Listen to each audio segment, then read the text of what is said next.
মাফুল্লুরা express নামে একটি train চালানোর দাবি দীর্ঘদিন ধরেই করতে দেখা যাচ্ছে বীরভূমের আহমেদপুর কাটুয়া রেলওয়ে প্যাসেঞ্জার অ্যাসোসিয়েশনকে। তাদের যাতায়াতের সুবিধা থেকে শুরু করে মাফুল্লুরা মন্দিরের মতো এলাকায় পর্যটন শিল্পে বৈপ্লবিক পরিবর্তন আনতে পারে প্রস্তাবিত ট্রেনটি। আর এরই পরিপ্রেক্ষিতে এবার নতুন এই ট্রেনের দাবি জোরদার করতে দেখা গেল প্যাসেঞ্জার অ্যাসোসিয়েশনকে। আহমেদপুর কাটুয়া রেলওয়ে প্যাসেঞ্জার অ্যাসোসিয়েশন দীর্ঘদিন ধরে তাদের আন্দোলন চালানোর পাশাপাশি এবার বিষয়টি নিয়ে সরাসরি রাজ্যের বিরোধী দলনেতা শুভেন্দু অধিকারীকে চিঠি দিলেন।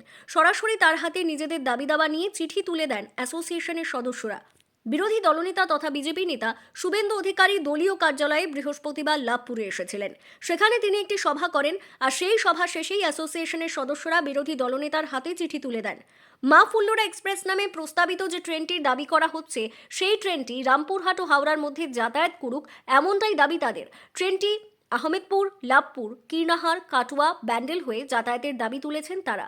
ট্রেনটি যাতে সকালবেলায় রামপুরহাট ছেড়ে হাওড়ার দিকে রওনা দেয় এবং সন্ধ্যায় আবার রামপুরহাটের দিকে রওনা দেয়, এমনই দাবি রাখা হয়েছে। শুভেন্দু অধিকারী ছাড়াও ওই একই সভায় প্রধানমন্ত্রী, রেলমন্ত্রী, জেনারেল ম্যানেজার এবং ডিআরএম এর উদ্দেশ্যেও চিঠি দেওয়া হয়। কাগজটা একটা কলকাতা যাওয়ার ট্রেনের দাবি আপনার কাছে। আপনার কাছে কলকাতা যাওয়ার ট্রেনের দাবি কোনো শর্ত নেই বিজেপিকে না, একটা ট্রেন দিতেই হবে আপনাকে। আরে যায় এমপিটাকে পাঠিয়েছেন, কথা বলে না কেন? 4 লাখ ভোটে যেতে ভোটে জিতবো না, এমপির ঘরে যান না, আপনি তো পার্টির কার্যকর্তা না, নাগরিক। আমরা পার্টি করি না। আপনারা যান না, আমি এটা দেখবো।